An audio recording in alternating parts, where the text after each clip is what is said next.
কেউ কাটিবে ঝাড়ে বাস, কেউ বলিবে সর্বনাশ।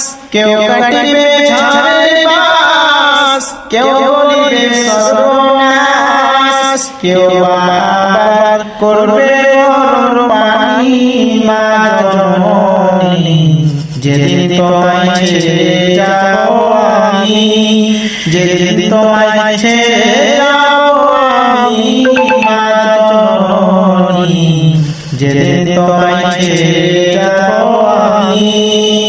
যখন আমি থাকবো না মা বলে আর ডাকবো না, আমার জন্য দুআ করো তুমি। যখন আমি থাকবো না মা বলে আর